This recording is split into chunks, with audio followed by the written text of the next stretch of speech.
One piece के 1087 episode के starting में हमें सैंक्स का शिप देखने को मिलता है, जहां पर मार्को भी होता है। सैंक्स का क्रू मस्त खाते हुए एंजॉय कर रहे होते हैं। बैकमैन मार्को से बोलता है, मुझे आइलैंड दिख गया। फिर मार्को बोलता है, ठीक है फिर अब मुझे चलना चाहिए। मार्को अपनी फियोनिक्स वाली फॉर्म में ट्रांसफॉर्म होकर वहां से जाते हुए बोलता है, थैंक्स मुझे राइड देने के लिए सैंक्स। ये सुनकर सैंक्स बोलता है, क्या? मुझे तो लगा था कि तुम मेरा क्रू ज्वाइन करने वाले हो। फिर मार्को सैंक्स को चिढ़ाते हुए बोलता है, मैं कभी नहीं चाहूंगा कि एक महान समुद्री डाकू की बच्चों की तरह देखभाल करूं, क्योंकि तुम्हारी हरकतें बिल्कुल बच्चों जैसी है। सैंक्स चिढ़कर बोलता है, मैं कोई छोटा बच्चा नहीं हूँ जो कि तुम्हें मेरी देखभाल करनी पड़े। क्यों, सही बोला ना बैक बोलता है, नहीं। इतने में ही मार्को वहां से जाते हुए बोलता है, फिर मिलेंगे। और सैंक्स भी उसे एक मुस्कुराहट के साथ बाय बोलता है। फिर सीन चेंज होकर हमें फ्लैशबैक दिखाया जाता है। फ्लैशबैक सीधा बानो पर आता है, जहां पर लूफी यामाटो बात कर रहे होते हैं। लूफी यामाटो से बोलता है, यामाटो तुम हमारे साथ क्यों नहीं आना चाहती? चलो ना हमारे साथ। ये सब बातें सुनकर हमारा ठरकी सांजी रोते हुए बोलता है, यामाटो तुम ऐसा नहीं कर सकती, मैं तुम्हारे बिना एक दिन भी नहीं रह पाऊंगा।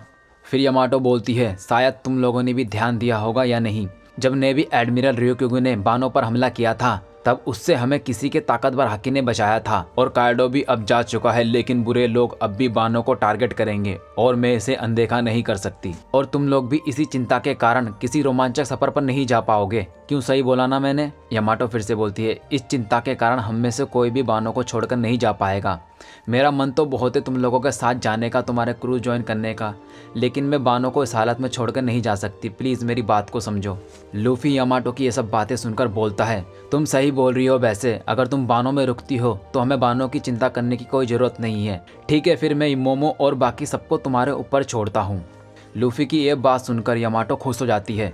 फिर जोरो बोलता है, लेकिन यामाटो ध्यान रखना, मोमो बहुत ज़्यादा घमंडी है, तुम्हारे लिए उसको संभालना बहुत मुश्किल होगा।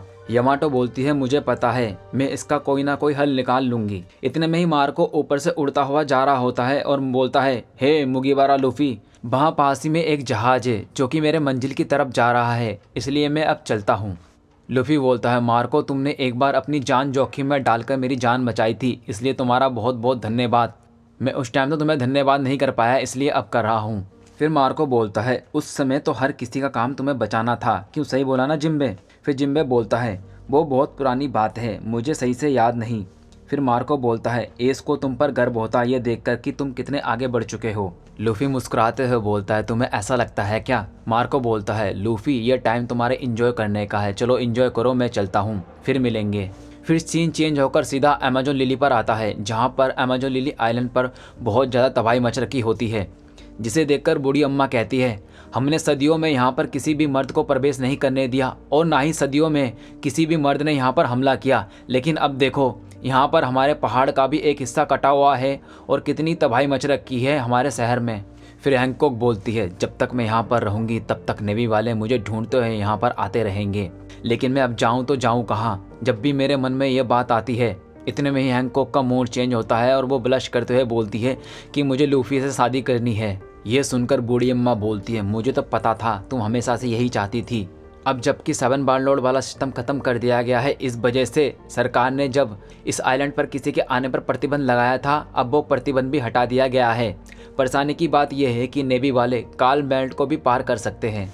फिर सीन चेंज होकर अमेजोन लिली के फ्लैशबैक पर आता है, जब अमेजोन लिली आइलैंड बिल्कुल सही सलामत था, जो कि एक हफ्ते पहले की बात है, जब नेवी वाले अमेजोन लिली पर अटैक करने आए थे। नेवी वाले अमेजोन लिली आइलैंड पर अटैक करने के लिए तैयार होते हैं। नेवी वाले सीधा अमेजोन लिली के एंट्री गेट पर अटैक कर देते हैं, जिससे अमेजोन लिली का एंट्री वाला गेट टूट जाता है। फिर अमेजोन लिली की फाइटर वुमेन भी नेवी वालों पर अटैक कर देती है। फिर मार्गरेट बोलती है, नेवी वालों, अगर तुमने एक कदम भी अमेजोन लिली की तरफ बढ़ाया तो जिंदा घर वापस नहीं जा पाओगे, और ताबड़तोड़ नेवी वालों पर तीर से अटैक कर देती है। फिर हमें शिप पर कोबी को दिखाया जाता है, जो कि फ़ोन पर बात कर रहा होता है और बोलता है, फैसिफिस्टा और सेराफिम को लड़ाई के लिए तैयार करो और कैमरे को भी रिकॉर्डिंग पर लगा दो। फिर इतने में ही दूसरी तरफ से नेवी वाले अमेजोन लिली के जंगलों में एंट्री कर लेते हैं, जिसे स्वीट पी देख लेती है और बोलती है, मैं इन्हें और आगे नहीं आने दे सकती, और भागते हुए फाइट करने जाती है। उतने में ही अचानक से एक छोटी सी बच्ची स्वीट पी के गाल पर चाटा मार देती है, जिसे खाकर स्वीट पी और मार्गरेट बहुत दूर जाकर गिरते हैं और सोचते हैं ये छोटी लड़की कौन है जो कि इतनी ताकतवर है। फिर वो छोटी लड़की उन पर दोबारा एक ब्लास्ट अटैक कर देती है। ये छोटी लड़की और कोई नहीं बल्कि साइबोर्ग होती है, जिसका नाम सेराफिम होता है। यामाकाजी ये सब देखकर बोलता है हैंकॉक अभी तक नहीं दिखी और फ़ोन पर कोबी को बोलता है मैं शिप को तुम पर छोड़ रहा हूँ। कोबी बोलता है ठीक है सर। फिर एक नेवी ऑफिसर एक जंगी जहाज़ को आते हुए देखता है और चिल्लाकर बोलता है पीछे एक लड़ाकू जहाज़ आ रहा है जिसमें ब्लैक बियर्ड होता है। फिर ब्लैक बियर्ड बोलता है यहाँ पर हमसे भी पहले कोई आ चुका है, जो कि परेशानी करने वाली बात है। इतने में ही ब्लैक बियर्ड एक जोरदार अटैक कर देता है जिससे नेवी वालों का शिप तबाह होने लगता है और नेवी वाले धीरे धीरे करके शिप से नीचे गिर रहे होते हैं।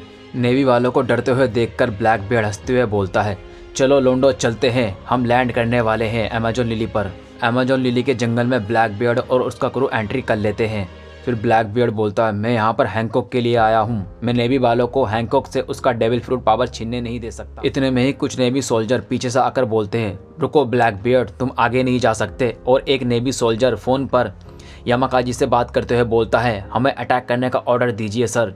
यामाकाजी बोलता है हमें अभी हेडक्वार्टर से ऑर्डर नहीं मिले हैं, ऑर्डर का वेट करो पहले। यामाकाजी फ़ोन काट देता है और नेवी सोल्जर डर जाता है। फिर ब्लैक बियर्ड गुस्से में बोलता है नेवी वालों मेरा तुम लोगों से कोई लेना देना नहीं है और नेवी वालों पे एक जोरदार अटैक कर देता है जिस अटैक से सारे नेवी सोल्जर ढेर हो जाते हैं। फिर ब्लैक बियर्ड चिल्लाकर बोलता है हैंकॉक बाहर आओ। फिर अगले सीन में हमें कोबी को भागते हुए दिखाया जाता है जो कि बोलता है इस बात में कोई शक नहीं कि ब्लैक बियर्ड हैंकॉक को पकड़ने आया है।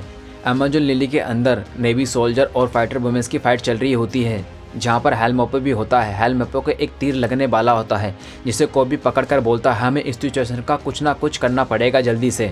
और चिल्लाकर बोलता है हैंकॉक हम नेवी वाले तुमसे लड़ना नहीं चाहते, हम तुमसे वादा करते हैं अगर तुम सरेंडर कर दोगी तो हम यहाँ से वापस चले जाएंगे। कोबी की ये बात सुनकर सैंडर सोनिया बोलती है कोबी कुछ ज़्यादा उछल रहा है, हैंकॉक कोबी को हम पर छोड़ दो। फिर हैंकॉक बोलती है ये सब बेतुका है, कोई मुझे पकड़ नहीं सकता, मैं किसी के भी आगे नहीं झुकूंगी चाहे कोई भी हो।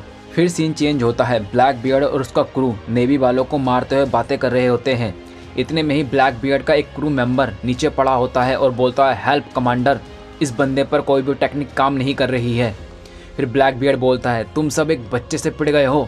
फिर उस बच्चे को देखकर ब्लैक बियर्ड भी शॉक हो जाता है और सोचता है ये क्या चीज़ है।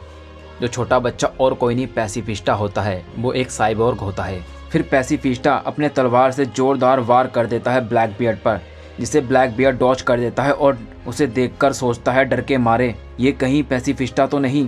पैसिफिस्टा ब्लैक बियर्ड पर एक और अटैक कर देता है जो कि ब्लैक बियर्ड पर सीधा लगता है जिसको खाकर ब्लैक बियर्ड बहुत दूर जाके गिरता है और उस अटैक से अमेजोन लिली का एक पहाड़ के 2 हिस्से हो जाते हैं। फिर ब्लैक बियर्ड गुस्से में खड़े होकर बोलता है ये बच्चा पैसिफिस्टा है। फिर से पैसिफिस्टा ब्लैक बियर्ड पर एक और अटैक कर देता है जिसे ब्लैक बियर्ड अपने हाथ से रोक लेता है और अपना ब्लैक होल अटैक कर देता है। इस अटैक से पैसिफिस्टा दूर हो जाता है लेकिन अमेजोन लिली की सारी जमीन और छोटे छोटे घर इस अटैक से तबाह होने लगते हैं। इतने में ही हैंकॉक सबके सामने आकर अपने हुस्न का जादू बिखेरती है जिससे कोबी को छोड़कर सारे नेवी वाले और ब्लैक बियर्ड का क्रू हैंकॉक के दीवाने हो जाते हैं। फिर हैंकॉक अपना स्लेव एरो अटैक कर देती है जिससे सारे नेवी वाले और ब्लैक बियर्ड का क्रू पत्थर की मूर्ति में बदल जाते हैं। और इतने में ही पैसिफिस्टा और सेराफिम हैंकॉक के ऊपर लगातार ताबड़तोड़ अटैक करने लगते हैं। कोबी उन्हें मना करता है अटैक करने के लिए लेकिन वो कोबी की एक नहीं सुनते। कोबी इसलिए उन्हें मना कर रहा होता है क्योंकि जो नेवी सोल्जर पत्थर की मूर्ति में बदले थे वो टूट सकते हैं। अगर एक बार वो टूट गए तो उसके बाद वो दोबारा ठीक नहीं हो पाएंगे। हैंकॉक पैसिफिस्टा और सेराफिम के अटैक से बचते हुए कोबी को देख लेती है और कोबी पर अपना परफ्यूम किक वाला अटैक कर देती है जिस अटैक से कोबी सोचता है कि अब मैं बच नहीं पाऊंगा। जैसे ही कोबी को हैंकॉक की किक लगने ही वाली होती है इतने में ही ब्लैक बियर्ड अपना ब्लैक वोर्टेक्स अटैक कर देता है हैंकॉक पर और हैंकॉक की गर्दन पकड़कर हैंकॉक से बोलता है कैसा लगा मेरा डार्कनेस अब्जॉर्ब करने वाला डेविल फ्रूट पावर। फिर हैंकॉक बोलती है अपना हाथ हटाओ मुझ पर से, ये बहुत बेकार है। फिर ब्लैक बियर्ड बोलता है तुम्हें यूं ही नहीं समुद्र की रानी कहा जाता है, तुमने मेरे सारे क्रू मेंबर को पत्थर की मूर्ति में बदल दिया है। ये सब देखकर कोबी डर के मारे सोचता है अब मुझे क्या करना चाहिए। जैसा कि मैंने सोचा था हैंकॉक बहुत ज़्यादा ताकतवर होगी। फिर ब्लैक बियर्ड बोलता है मुझे तुम्हारा डेविल फ्रूट पावर चाहिए। हैंकॉक बोलती है ये पावर मेरी सुंदरता के बिना कुछ भी नहीं है, अगर तुम मुझे मार दोगे तो तुम्हारे क्रू मेंबर हमेशा के लिए पत्थर की मूर्ति बने रहेंगे क्योंकि इस डेविल फ्रूट का अगला यूजर जो भी होगा वो इन्हें ठीक नहीं कर पाएगा। और यहीं पर ही एपिसोड का एंड हो जाता है। आशा करता हूँ कि आपको वीडियो अच्छी लगी होगी। वीडियो को पूरा देखने के लिए आपका बहुत बहुत धन्यवाद। अगली वीडियो में फिर मिलते हैं। Tata bye bye, see you letter.